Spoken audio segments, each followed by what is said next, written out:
నెల్లూరు జిల్లా సంఘం ఎంపీడీఓ కార్యాలయం ఆవరణలో ఎంపీడీఓ షాలిట్, తహసీల్దార్ సోమల నాయక్, టీడీపీ నాయకులు స్వచ్ఛ రథాన్ని ఘనంగా ప్రారంభించారు. స్వచ్ఛ రథం ప్రారంభం అనంతరం కార్యాలయంలో పేరుకుపోయిన పలు వేస్ట్ పేపర్లను చెత్త రథంలో వేసి వాటికి బదులుగా నిత్యావసర వస్తువులను స్వీకరించారు. స్వచ్ఛాంధ్ర స్వర్ణాంధ్ర కార్యక్రమంలో భాగంగా మండలాన్ని చెత్తరహిత మండలంగా తీర్చిదిద్దడమే లక్ష్యమని వారు స్పష్టం చేశారు. ప్రజలంతా చెత్తను వేరు చేసి స్వచ్ఛ రథానికి అందజేసే కార్యక్రమాన్ని విజయవంతం చేయాలని ఎంపీడీఓ షాలిట్ పిలుపునిచ్చారు. ఈ స్వచ్ఛ రథం అన్ని గ్రామ పంచాయతీలలో తిరుగుతుందని తెలిపారు.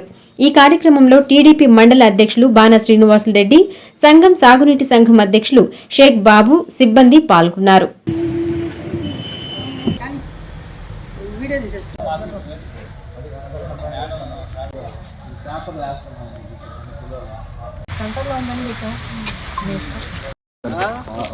ఓకే ఓకే చాక్లెట్ వస్తాయా మనకి?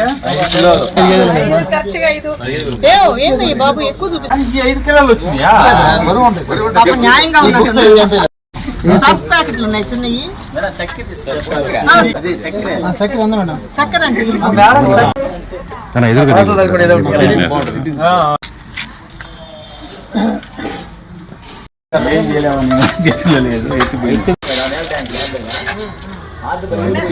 ఇంకా వాళ్ళు ఇచ్చే మెటీరియల్ బట్టి మండలాన్ని చెత్తరహిత మండలంగాను, గ్రామాన్ని చెత్తరహిత గ్రామంగాను తీర్చిదిద్దుటకు ప్రభుత్వము ప్రతిష్టాత్మకంగా చేపట్టింది ఈ స్వచ్ఛరథం అనే ప్రోగ్రామ్ ని.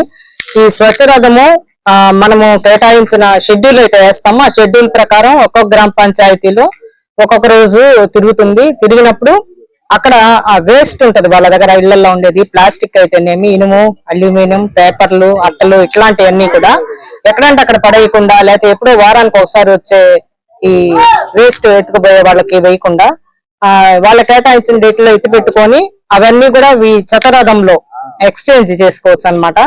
గవర్నమెంట్ కేటాయించిన ఎంతైతే నిర్ణయిస్తుందో ఆ రేటు ప్రకారం వాళ్ళు వేసిన చెత్తకి వాళ్ళ దగ్గర ఉన్న చక్కెర గాని, నిత్యావసర వస్తువులు, పిల్లలకి లేస్ ప్యాకెట్లు గాని, చాక్లెట్స్ గాని, అంట్లు దోమే సోపులు గాని, సర్ఫ్ ప్యాకెట్లు గాని, ఇట్లాంటివన్నీ కూడా, ఎర్రగడ్డలు, ఇట్లాంటివన్నీ కూడా మనకు బయట ఎంత రేటుకైతే దొరుకుతున్నాయో అంత రేటుకి ఈ స్వచ్ఛరథంలో కూడా దొరుకుతాయి.